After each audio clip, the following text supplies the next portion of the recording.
resistencia en serie y paralelo. ¿Qué se entiende cuando tenemos una resistencia en serie?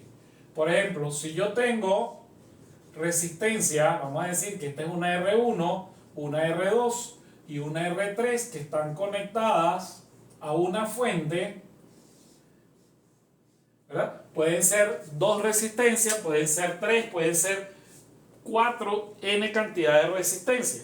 Si nosotros vemos esa cantidad de resistencia, la corriente que está saliendo de esta fuente, es decir, la diferencia potencial de la fuente, va a atravesar cada una de las resistencias. Entonces, la cantidad que está pasando por aquí es la misma que pasa por acá y la misma que pasa por acá. O sea, si yo no le estoy agregando carga, si no le estoy eliminando carga por otro lado, la carga que está pasando, la intensidad de corriente, atraviesa la primera resistencia, la segunda, la tercera y llega al otro polo de la fuente. Si tenemos varias resistencias, la intensidad de la corriente que está pasando por la resistencia 1, la que está pasando por la resistencia 2 y por la resistencia 3 es exactamente la misma que pasa a través de todo el circuito, la total. Yo puedo cambiar este sistema que tiene 3 resistencias, 4, 5, el número de resistencias que sea, desde 2 en adelante, ya estamos hablando de, en este caso de serie, y lo puedo transformar en una sola resistencia que es equivalente a esta. Entonces esta resistencia la vamos a llamar resistencia equivalente y esta sería la fuente.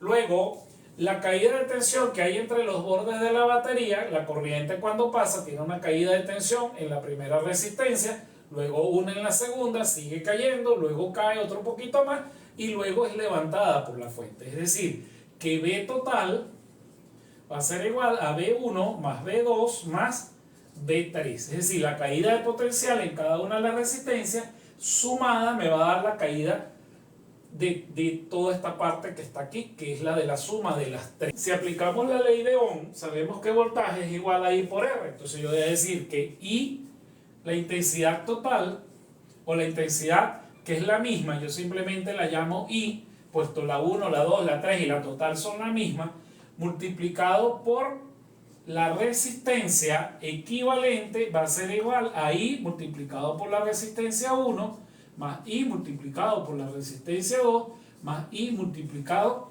por la resistencia.